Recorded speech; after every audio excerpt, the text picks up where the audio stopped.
I never imagined that one mistaken text would unravel everything I'd carefully built over the past 3 years. Sitting on my worn couch with my phone clutched in trembling hands, I felt the weight of exhaustion pressing down on me like never before. My 4-year-old son, Kim, lay curled beside me, his small face flushed with fever, his breathing shallow and uneven. I'd been awake for nearly 36 hours straight, watching over him, applying cold compresses, and praying the fever would break on its own because I couldn't afford another hospital visit this month. The rent was already 2 weeks late.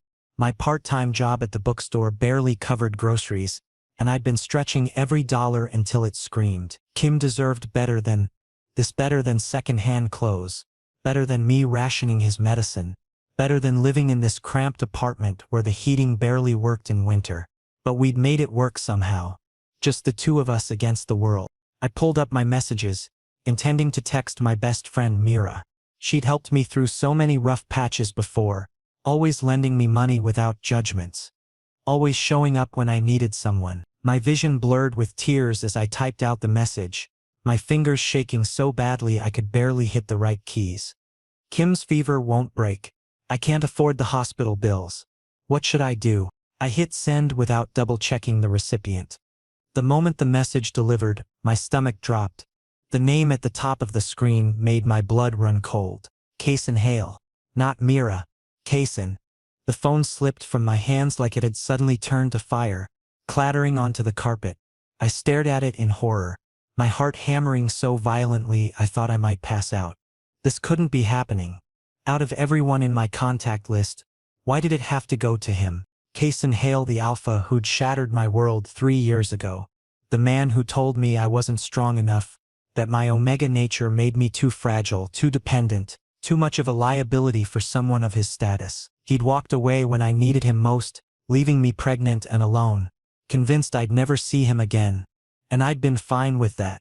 I'd built a life without him, raised our son without his knowledge, and told myself we were better off. But now he knew. Now he'd seen the message. Now everything would change.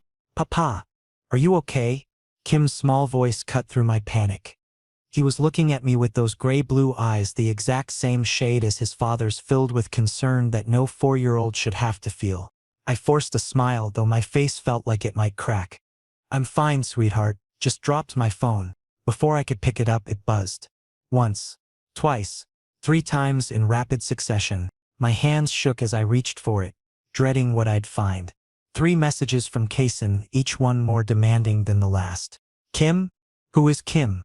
Is he your son? Send me your address. Now, I'm coming." The room spun. I couldn't breathe. This was my worst nightmare materializing in real time. Kaysen would put the pieces together. Kim's age, the timeline, those unmistakable gray-blue eyes. He'd know immediately. And then what? Would he try to take Kim from me? Would he use his wealth and power to prove I was an unfit parent? I'd fought too hard to let that happen. I scrambled to my feet, pacing the small living room while Kim watched me with growing worry.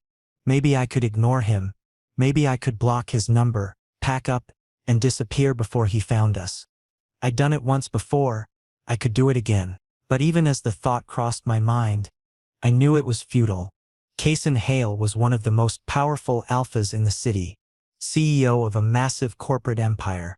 If he wanted to find me, he would. Money and influence could unlock any door, uncover any secret. A sharp knock on the door made me jump. Not a polite knock, a hard, commanding sound that echoed through the apartment like a gunshot. "Brad, open the door." My legs nearly gave out. That voice, deep, authoritative, laced with alpha dominance that sent shivers down my spine, despite everything. How was he here already? My apartment was across town from his corporate tower. Had he been nearby? Had he dropped everything and rushed over the moment he'd received my message? "Brad." His voice came again, slightly softer but no less intense. "I know you're in there. I can sense you. Open the door before I break it down." Kim grabbed my leg, his small fingers digging into the fabric of my jeans. "Papa, who is that? Why is he so angry?" I knelt down, pulling my son close, trying to shield him from whatever storm was about to break. "It's nobody, baby. Just an old friend." But he wasn't a friend. He was the ghost I'd been running from, the mistake I'd tried to bury, the one person who could destroy the fragile peace I'd built. The knocking came again, more insistent. I'm not leaving, Brad. We need to talk. About Kim. About everything.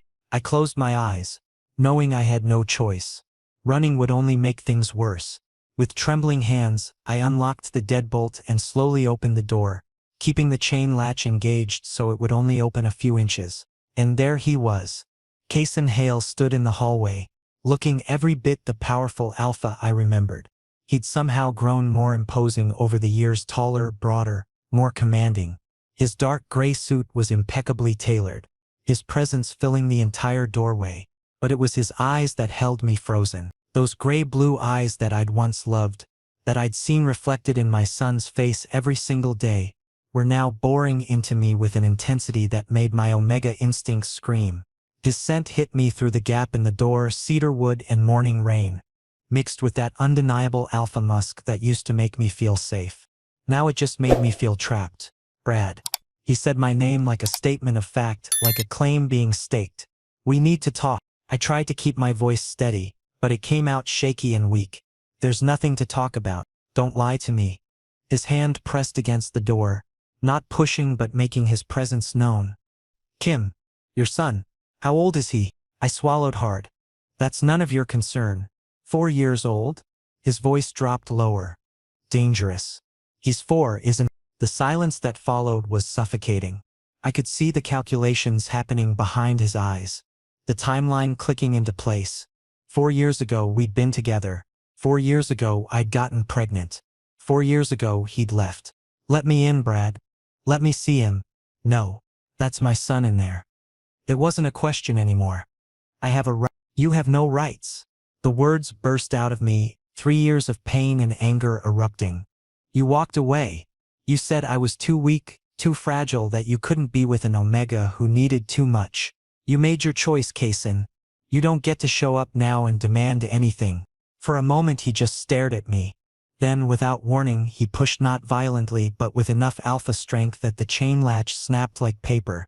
The door swung open and suddenly he was inside my apartment, filling the space with his overwhelming presence. And behind me I heard Kim's small voice, frightened and confused. Papa? Who is? Kason's eyes locked onto my son and I watched his entire world shift in that single moment. The apartment felt smaller with Kason inside it.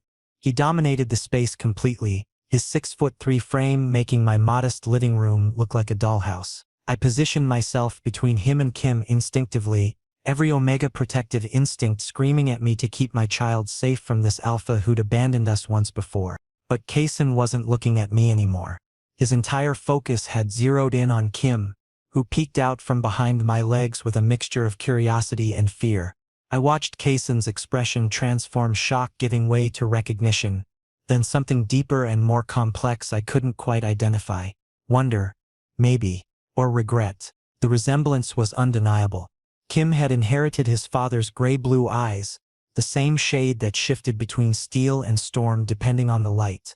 His dark hair fell in the same naturally tousled waves, even the shape of his face, the set of his jaw. It was like looking at a miniature version of the man standing before us. He looks exactly like me, Kason whispered, his voice rough with emotion. I'd never heard from him before. Why didn't you? Don't. I cut him off sharply. Don't you dare ask me why I didn't tell you. You know exactly why. His jaw clenched, muscles working beneath his skin. That was different. I made a mistake. A mistake? I laughed bitterly. You told me I was a burden.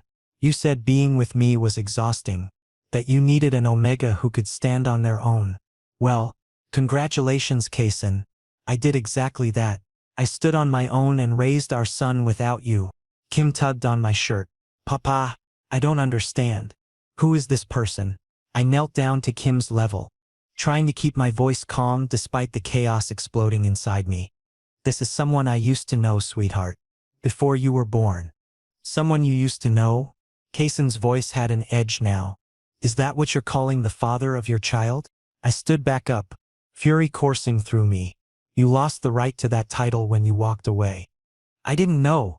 His control was slipping, alpha dominance radiating off him in waves that made my Omega instincts want to submit, want to soothe, Want to yield? I fought against it with everything I had.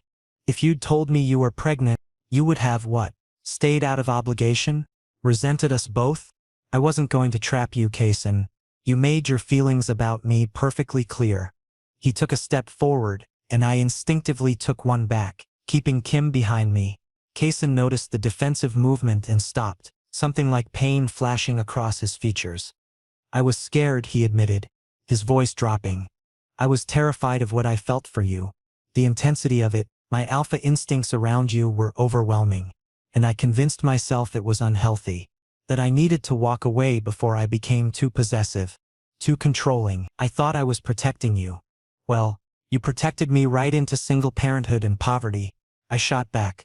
So thanks for that. Kaysen's eyes swept across the apartment, taking in the worn furniture, the peeling paint, the space heater in the corner because the building's heating was unreliable. His expression darkened with each detail he absorbed. You've been living like this? Raising my son in these conditions? Rage flooded through me. How dare you judge me? I've done the best I could with what I had. Kim is loved. He's cared for. He's sick, Kaysen interrupted, his gaze moving back to Kim's flushed face. That message you sent, you can't afford to take him to the hospital. I felt my cheeks burn with shame and defiance. We manage. This isn't managing, Brad. This is barely surviving. He pulled out his phone. I'm calling my personal physician. He'll be here in 20 minutes. We don't need your help. Yes, you do. His voice rose, filling the apartment with alpha authority that made Kim whimper behind me. Kaysen immediately reined himself in, his expression softening as he looked at our son. I'm sorry. I didn't mean to scare you. He crouched down slowly, making himself less imposing, and extended his hand toward Kim. Hey there, my name is Kaysen. What's your name? Kim looked up at me, seeking permission. I wanted to refuse, wanted to push Kaysen out the door and pretend this had never happened. But Kim deserved to know his father, didn't he? Even if that father had broken my heart. I nodded slightly and Kim stepped out from behind me just a little. Kim, he said quietly. Kim, Kaysen repeated, his smile genuine. That's a strong name. Tell me, Kim, do you like superheroes? Kim's eyes lit up despite his fever. I love Spider-Man. Really? He's my favorite too. Maybe sometime I could show you my comic book collection. Would you like that? Before Kim could answer, I stepped in. Kaysen, what are you doing? He stood up, his expression serious. I'm getting to know my son, and then we're gonna talk about the future. The future? My heart rate spiked. What future? The one where you and Kim move in with me, where I provide for you both, where I actually get to be a father instead of a stranger my son is afraid of. The words hit me like a physical blow. Absolutely not. We're not moving anywhere. Brad, be reasonable. I am being reasonable. You can't just show up after 3 years and expect us to upend our entire lives because you suddenly feel paternal. Look around you. Kaysen's frustration was mounting. You're struggling to pay for basic necessities. Your son is sick and you can't afford treatment. I have the resources to give him everything he needs, everything he deserves. We don't need your money. Maybe not, but he needs his father. Kaysen's voice softened. And whether you want to admit it or not, you need someone to support you too. You're exhausted, Brad. I can see it. How long have you been running on empty? Too long, a treacherous part of my mind whispered. Forever. I have a guest room that can be Kim's. Kaysen continued, his tone becoming more measured, more strategic. A full-time nanny if you want one. Access to the best schools in the city. Medical care whenever he needs it. And before you say no, he held up his hand to stop my protest. Think about what's best for him, not what your pride tells you. I hated that he was making sense. Hated that part of me wanted to say yes, wanted to accept the help I desperately needed, but was too stubborn to ask for. This isn't about pride, I said, but even I could hear how weak it sounded. This is about protecting my son from someone who abandoned us once and could do it again. I'm not going anywhere this time. Kaysen's eyes locked onto mine with an intensity that stole my breath. You kept my son from me for 3 years. I won't let either of you go now that I know he exists. One way or another, Brad. We're going to be a family. You can make this easy and come willingly, or you can fight me and I'll use every resource at my disposal to prove I can provide a better life for Kim. Your choice. The threat was clear. wrapped in honeyed words but a threat nonetheless. And the terrifying part, he had the power to follow through. The penthouse was obscene in its opulence. Floor-to-ceiling windows offered a panoramic view of the city skyline, the lights twinkling like trapped stars. Everything was pristine. White marble floors that reflected like mirrors, modern furniture that probably cost more than my annual rent, and artwork on the walls that I recognized from magazine spreads about wealthy collectors. This wasn't just wealth, this was the kind of generational money that built empires. Kim was in heaven. He ran from room to room, his fever temporarily forgotten in his excitement, touching everything with wonder-filled hands. "Papa! There's a whole room just for watching movies. And the bathtub is bigger than our whole bathroom." His joy should have made me happy. Instead, it filled me with a crushing sense of inadequacy. I'd given him everything I could, but it would never compare to this. How could I compete with a father who could offer literal kingdoms? Kaysen appeared behind me, silent as always. His presence made the hair on the back of my neck stand up. Part fear, part something I refused to acknowledge. "The master bedroom is this way," he said, gesturing down a hallway. I followed reluctantly, my stomach in knots. He led me to a massive room, dominated by a king-sized bed with a view that probably cost extra millions. Everything was decorated in shades of gray and navy, masculine and sophisticated. "This is your room," I said, confused. "Where am I sleeping?" "Here." His answer was simple, matter of fact. I spun to face him. "Excuse me? You're my mate, Brad. Broken bond or not, the connection between us still exists. Your scent still affects me, still calls to my alpha instincts. And now that my son is under this roof, I need to know you're both safe. That means you stay where I can protect you." "This is insane." "Is it?" He stepped closer and I forced myself not to retreat. "We created a child together.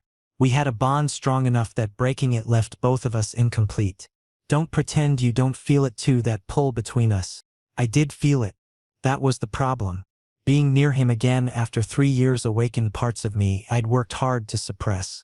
The omega in me recognized its alpha, wanted to lean into his strength, wanted to trust that he'd provide and protect, but the rational part of me remembered the pain, remembered his rejection, remembered raising Kim alone through sleepless nights and impossible choices. "Feeling a biological pull doesn't mean we should act on it," I said, proud of how steady my voice remained. "I'll take the guest room. Kim can have the other one. We'll stay until he's better and then we're leaving." Kaysen's expression hardened. "You're not leaving.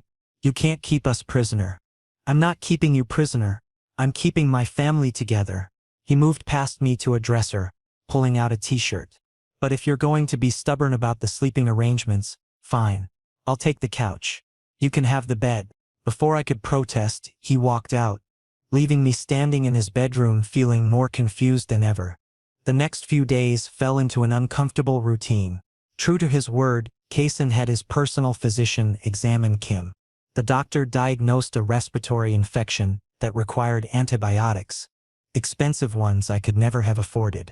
Within 48 hours, Kim's fever broke. His color returned, he started eating properly again. And he absolutely adored Kaysen. I watched from the sidelines as my son bonded with his father over superhero movies and elaborate breakfasts. Kaysen worked from home, taking calls in his office while Kim colored at a small desk. Kaysen had ordered specifically for him. They laughed together. Kim started calling him Dad without any prompting from either of us. It should have made me happy. Instead, I felt myself being slowly erased from the picture. One evening, I stood on the penthouse balcony, watching the city below and trying to figure out how my life had spiraled so far out of control. The door opened behind me, and I didn't need to turn around to know it was Kaysen. His scent announced him before his footsteps did. "You look like you're planning an escape route," he observed, leaning against the railing beside me. "Would you stop me if I was?" "Absolutely. No hesitation. But I don't think you're planning to run. I think you're trying to figure out how to coexist with me without losing yourself in the process." I glanced at him, surprised by the perception. "You think you know me so well? I know that you're terrified of depending on anyone after what I did to you. I know you've built walls so high you barely let Kim see past them. And I know that accepting my help feels like admitting defeat." He turned to face me fully. But it's not defeat, Brad. It's partnership. It's what we should have had from the beginning. We can't just restart something that ended so badly. Why not? His hand reached out, hovering near my face before dropping. I handled things poorly 3 years ago. I let my fear control me instead of fighting for what we had. But I'm here now. I want to make this work. For Kim, yes. But also for us. There is no us, I said, but the words felt hollow. Isn't there? He stepped closer, and my body betrayed me by not moving away. Your scent changes when I'm near you. Your pupils dilate. Your breathing quickens. The bond we had might be broken, but the foundation is still there waiting to be rebuilt. Physical attraction isn't enough. Then let me prove there's more. His voice dropped to that low, intimate register that used to undo me. Give me a chance to show you I've changed, that I can be the alpha you and Kim deserve. I wanted to say no. Every rational thought in my head screamed to maintain distance, to protect myself from inevitable heartbreak. But standing there on that balcony with the city lights spread below us like offerings, I felt something crack inside my carefully constructed walls. 1 month. I heard myself say, you have 1 month to prove this isn't just about possession or guilt. If at the end of that time I still want to leave, you let us go without a fight. Kaysen's smile was slow and devastating. 1 month. I can work with that. He extended his hand, and after a moment's hesitation, I shook it. His grip was warm, firm, and sent electricity racing up my arm. This was either the biggest mistake of my life, or the second chance. Neither of us thought we'd get. Only time would tell which. The morning sun filtered through the floor-to-ceiling windows, painting golden stripes across the master bedroom. I woke disoriented, momentarily forgetting where I was, until Kaysen's scent hit me, that distinctive blend of cedarwood and rain that seemed embedded in every surface of this room. Despite sleeping on opposite sides of the massive bed with what felt like miles between us, his presence had invaded my dreams all night. I found him in the kitchen already dressed for work, looking every inch the corporate titan in his charcoal suit. He was doing something unexpected, attempting to make breakfast. Eggs sizzled in a pan while he frowned at his phone, clearly following some recipe. You cook? The words escaped before I could stop them. He glanced up, a hint of sheepishness crossing his features. Trying to learn. Kim mentioned yesterday that you used to make him shaped pancakes. I thought I'd attempt it, but apparently I need more practice. I moved closer, peering at the pan where something vaguely resembling a deformed star was taking shape. Despite everything, I felt my lips twitch. That's ambitious. It's terrible, he admitted, turning off the heat. I've spent years building a corporate empire but can't master basic breakfast foods. The vulnerability in his admission caught me off guard. This wasn't the confident alpha who'd commandeered my life days ago. This was someone genuinely trying, even if he was failing spectacularly. Here, I reached for the spatula, our fingers brushing. The contact sent electricity up my arm. Let me show you. We stood side by side at the stove and I guided him through the process. His presence behind me was overwhelming, heat radiating from his body, his breath stirring my hair. Every omega instinct I possessed screamed at me to lean back into that strength, to accept the protection and provision he offered. I fought against it, maintaining the thin barrier of space between us. Brad. His voice was soft, hesitant. I know I don't deserve forgiveness, but I want you to understand something. When I left 3 years ago, it wasn't because you were weak. It was because you made me feel too much. Every time you hurt, I hurt. Every time you needed something, I wanted to tear the world apart to give it to you. That intensity terrified me. I flipped the pancake with more force than necessary. So you ran? Yes. No excuses, no justifications, just honesty. I convinced myself I was doing the right thing, that you'd be better off with someone less consumed by their alpha instincts. But I was wrong. I've regretted it every single day since. Before I could respond, Kim burst into the kitchen, still in his dinosaur pajamas, hair sticking up in every direction. Are those pancakes? Can I help? The moment shattered, but something had shifted between Kaysen and me. Some small crack in my armor had appeared. Later that week, Kaysen announced he wanted to take Kim to his office. I immediately protested, but he was insistent. He should see where I work, understand what I do. Besides, the board meeting isn't till afternoon. Morning is usually quiet. The Kaysen Hale Enterprises building was a monument to success, glass and steel reaching toward the sky like a modern tower. Kim's eyes went wide as we entered the marble lobby, his small hand clutching mine tightly.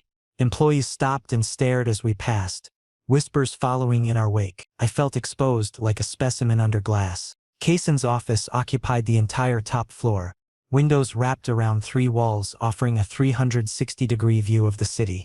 Kim immediately ran to the glass, pressing his face against it. "This is where you work every day?" His voice was filled with awe.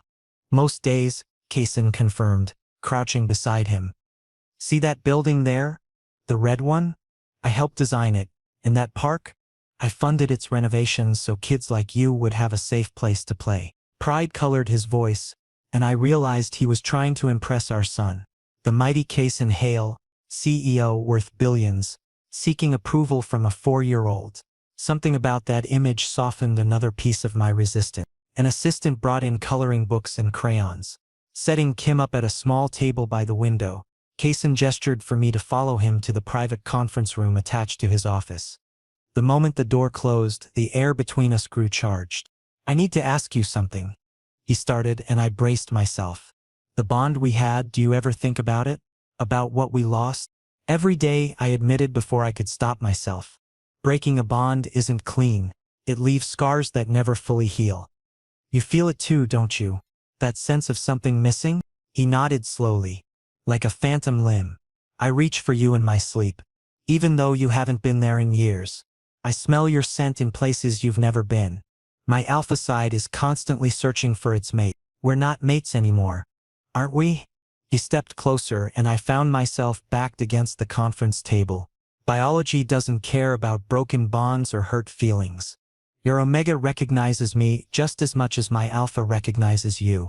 We can deny it all we want, but that doesn't make it less true." My heart hammered against my ribs. "What exactly are you suggesting?" "I want to try again. Properly this time. Court you the way I should have from the beginning. Show you that I can be what you need. Not just as Kim's father but as your partner. Kaysen, I'm not asking you to bond with me tomorrow. I'm asking for the chance to prove myself. Let me take you on a date. Let me show you who I've become." A date. The concept seemed absurd given our history, given that I was living in his penthouse with our child. Yet part of me, the part that remembered falling for him years ago, wanted to say yes. "One date?" I heard myself agree. "But if you try to use it as leverage or control, I won't." He placed his hand over his heart. "You have my word." The rest of the day passed in a blur. Kim was thrilled with the office, especially when Kaysen let him sit in his executive chair and run the company for 5 minutes. Watching them together, seeing Kaysen's patience as he explained things in terms a child could understand, seeing Kim's face light up with every bit of attention, I felt the walls I built begin to crumble. That evening, after Kim was asleep, I stood in the living room staring at my reflection in the darkened windows. Kaysen appeared beside me, 2 glasses of wine in hand. "For your nerves," he offered. I took the glass, our fingers brushing again. That electric sensation returned, stronger this time. "I'm scared," I admitted quietly. "Scared of trusting you again. Scared of what happens if you leave. Scared that I'm making a mistake by staying." "Those are all valid fears." He didn't try to dismiss them. "I can't promise I'll be perfect. I'll probably mess up and say the wrong thing. But I can promise I'll never abandon you again. Never walk away when things get hard. You and Kim, you're my family, and I protect what's mine." The possessive declaration should have bothered me. Instead, it sent warmth flooding through my chest. Maybe, just maybe, this second chance could work. Maybe we could build something stronger from the ruins of what we'd lost. "Saturday," I said suddenly. "Your date." "Saturday evening." His smile could have lit the entire city. "I'll make it unforgettable." As I headed to bed that night, I couldn't shake the feeling that I was standing on the edge of something monumental. Something that would either heal us completely or destroy us beyond repair. 3 weeks into our arrangement, I'd almost convinced myself this could work. Kim was thriving. His health had improved dramatically. He'd started at an excellent preschool, and his bond with Kaysen grew stronger daily. Kaysen himself had been nothing but respectful, giving me space while still making his presence known. Small gestures, Coffee waiting for me each morning. My favorite foods appearing in the refrigerator. A new easel set up in the spare room when he learned I used to paint. Our scheduled date was 2 days away and I found myself actually looking forward to it. That should have been my first warning that things were going too well. I'd taken Kim to a nearby park, one of the few concessions to normalcy I'd insisted on maintaining. Kason had wanted to send a bodyguard, but I'd refused. I needed these moments of independence, these reminders that I could still function without an alpha hovering over me. Kim was on the swings, laughing as he pumped his legs higher and higher. When my phone rang, unknown number. I almost didn't answer, but something made me pick up. Brad? It's really you. The voice froze me in place. Kieran. My ex-boyfriend from 2 years ago, the one who'd promised he could accept my situation before ultimately deciding that dating a single parent was too complicated. The one who'd left when I needed support most. How did you get this number? I demanded, watching Kim carefully to ensure he was still safe. Does it matter? I saw the news coverage you and Kason hail at some charity gala last week. You looked good, Brad, really good. Being with a billionaire alpha clearly agrees with you. The bitterness in his tone was unmistakable. What do you want, Kieran? I made a mistake. Walking away from you was the biggest error of my life. I want another chance. I want to prove I can be what you need. A laugh escaped me, harsh and incredulous. You rejected me and my son. You made it clear we weren't worth the effort. Now that I'm with someone successful, suddenly you're interested again. It's not like that. It's exactly like that. Don't contact me again. I ended the call, hands shaking with anger and old hurt. But Kieran had never been good at taking no for an answer. Over the next 24 hours, he called 17 more times. I blocked the number, but he used different phones. Text messages flooded in. Apologies mixed with accusations. Declarations of love followed by bitter recriminations about how I'd moved on so quickly. I didn't tell Kason. Part of me wanted to handle this myself, to prove I didn't need an alpha to fight my battles. The other part worried about how he'd react. His possessive tendencies had been mostly under control, but I sensed a storm lurking beneath his calm exterior. The next afternoon I made the mistake of going to the grocery store alone. I'd sent the driver away, insisting I could manage a simple shopping trip. I was loading bags into the car when Kieran appeared, seeming to materialize from nowhere. Brad, please. Just hear me out. I stepped back, instinctively putting the car between us. You need to leave, now. 5 minutes. That's all I'm asking. He moved around the car, closing the distance I'd created. I know I hurt you. I know I was a coward. But seeing you with him, it made me realize what I lost. What we could have had. We could never have had anything because you didn't want it. You wanted the idea of me without the reality of my life. His expression hardened. And Kason wants you? Or does he just want to own you? Keep you locked in his tower like some prize he won? That's none of your concern. I still care about you. He reached for my arm and I jerked away. Is he even good to Kim? Does he actually love your son? Or is he just tolerating him to get you? Don't you dare question his relationship with Kim. Kason is Kim's father. What? Kieran's eyes widened with shock. That kid is his? You never told me. I didn't owe you my entire history. Just like I don't owe you an explanation now. Leave, Kieran. This is your last warning. Or what? You'll call your alpha to come rescue you. His hand shot out, gripping my wrist. Maybe you need to remember what it's like to be with someone who actually chose you first, not someone who abandoned you pregnant and alone. The sentence never finished. One moment Kieran was holding my wrist, the next he was on the ground, Kason standing over him with murder in his eyes. I hadn't heard him approach. Hadn't sensed him at all until he was there, radiating such intense alpha fury that nearby shoppers hurried away from the confrontation. Touch him again, Kason said with deadly calm, and I will make you disappear. Not figuratively, not metaphorically. I have the resources to erase you from existence, and I promise you I won't hesitate to use them. Kieran scrambled backward, genuine fear on his face. I was just talking. You were harassing my mate. There's a difference. Kason's hand found the small of my back, a possessive gesture that sent conflicting emotions through me. You have 10 seconds to get out of my sight before I change my mind about letting you walk away. Kieran fled, practically running to his car. The moment he was gone, Kaysen turned to me, his expression transforming from predator to concerned partner. Are you hurt? Did he touch you anywhere else? His hands skimmed over my arms, checking for injuries with a gentleness that contradicted the violence he'd just displayed. I'm fine. How did you know I was here? The security team I hired has been tracking your location since you moved in. I know you value independence, but after today I hope you understand why I take your safety seriously. I should have been angry about the surveillance. Should have protested the invasion of privacy. Instead, I felt only relief that he'd been there when I needed him. That scared me more than anything. He's not going to stop, I said quietly. Kieran doesn't give up easily. Then I'll make sure he has no choice. Kaysen pulled me close, and I let myself lean into his strength. I told you before, I protect what's mine. You and Kim are mine, Brad. And I don't share. Standing in that parking lot, wrapped in the arms of an alpha who'd once broken my heart, I realized something terrifying. I was falling for him again. Despite my defenses, despite my fears, despite everything that had happened between us, I wanted this. Wanted him.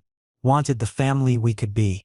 And that vulnerability might destroy me if I wasn't careful. The incident with Kieran changed something fundamental between us. Kaysen became hyper-vigilant, insisting on accompanying me everywhere. Rather than feeling suffocated, I found comfort in his presence. The security detail he'd mentioned became visible. Trained professionals who blended into the background, but provided peace of mind I hadn't realized I needed. Kim noticed the shift too. Papa Kaysen seems worried, he observed one evening at dinner. Did something bad happen? Nothing for you to worry about, sweetheart, I assured him, though Kaysen and I exchanged loaded glances over his head. Our date, when it finally happened, exceeded every expectation I'd secretly harbored. Kaysen didn't take me to some exclusive restaurant or flashy event. Instead, he arranged for a private dinner on the penthouse terrace, string lights woven through the railing, a table set with simple elegance and a chef preparing our meal in the outdoor kitchen. I wanted somewhere we could talk freely, he explained, pulling out my chair. No prying eyes or listening ears, just us. The food was incredible, but I barely tasted it, too focused on the man across from me, on the way candlelight played across his features, on how his eyes never left mine throughout the meal. Tell me something I don't know about you, I requested between courses. Something real. He considered the question seriously. I'm terrified of failing you again. Every decision I make, every word I speak, I'm constantly analyzing whether it's going to push you away. I wake up some mornings convinced you'll have left with Kim while I slept. His honesty stole my breath. I'm afraid too. Afraid of how easy it's becoming to rely on you. Afraid that I'm setting myself up for another heartbreak. What if we're both afraid together? He reached across the table, palm up in invitation.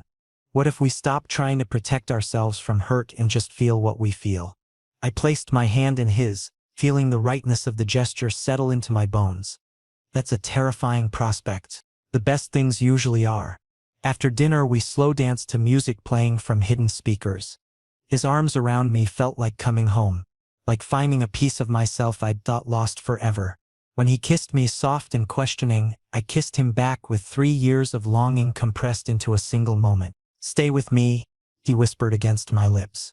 Not because Kim needs stability or because I'm providing financial security. Stay because you want this. Because you want us. I do want it, I admitted, the words feeling like both surrender and victory. I want us, but I need you to understand, if we do this, if we rebuild our bond, I need you to promise you'll never shut me out again. Even when you're scared, even when your instincts tell you to protect me by pushing me away, we face things together or not at all. Together, he agreed immediately. Always together from now on. The next weeks unfolded like a dream. I was afraid to wake from. Kaysen had been serious about proving himself. He'd enrolled in therapy to address the fears that had driven him away before.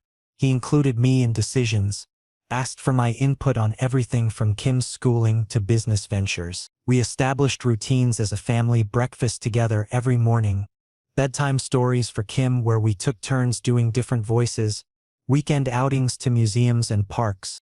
The art studio he'd set up for me became my sanctuary. I'd forgotten how much I loved painting, how therapeutic it was to lose myself in color and form. Kaysen commissioned several pieces, proudly displaying them throughout the penthouse. Despite my protests that they weren't good enough for such a prominent showcase. They're perfect because you created them, he insisted. Everything you touch becomes extraordinary. Kim flourished in this new life. His health remained stable. His confidence grew, and watching him with Kaysen filled a hole in my heart I hadn't realized existed. They had their own relationship now, inside jokes, special handshakes, a bond that existed independent of me. 1 month after our first official date, on a quiet Sunday morning with Kim at a play date with his new preschool friends, Kaysen found me on the balcony watching the sunrise paint the sky in shades of amber and rose. "I have something for you," he said, producing a small velvet box. My heart stuttered. "Kaysen, it's not what you think. Open it." Inside lay a delicate silver bracelet, 3 small charms dangling from the chain, a paintbrush, a small child's handprint, and an alpha symbol intertwined with an omega 1. "It represents us," he explained, fastening it around my wrist. "Your art, our son, and the bond we're building. I know we're not ready for a full bonding ceremony yet, but I wanted you to have something that shows my commitment, my promise that I'm in this completely." Tears pricked my eyes. "It's beautiful. You're beautiful. You and Kim have given me something I didn't know I was missing. Purpose beyond corporate success. Love beyond alpha instincts. Family beyond obligation. I spent 3 years thinking I needed to be alone to be strong. You've taught me that real strength is allowing yourself to need someone." I turned in his arms, rising on tiptoes to kiss him properly. "I love you. I think I never stopped, even when I wanted to. Even when I tried to convince myself you were just Kim's father and nothing more. I love you too, more than I have words to express." His forehead pressed against mine. "Will you bond with me again? Not today, not tomorrow, but when you're ready. Will you let me be your alpha officially?" "Yes," I breathed. "Yes, when I'm ready. And I think I'm almost there." When Kim came home later that day, Kaysen sat us both down in the living room. "Kim, I want to ask you something important. How would you feel if Brad and I bonded? If I became your papa officially, legally, in every way?" Kim's face split into the widest smile I'd ever seen. "Does that mean we're a real family forever?" "We're already a real family," I corrected gently. "But yes, it would make things official." "Then I want that." Kim threw his arms around both of us. "I want us to be together always, wrapped in the embrace of my son and the alpha I'd chosen, who'd chosen me back this time, completely and without reservation." I finally understood what home meant. Not a place, not a penthouse, or apartment or building. Home was this. The people who loved you, who fought for you, who stayed even when things got difficult. 3 months later, under stars and city lights with Kim as our witness, Kaysen and I renewed our bond. This time, there was no fear, no hesitation. Only love, trust, and the promise of forever.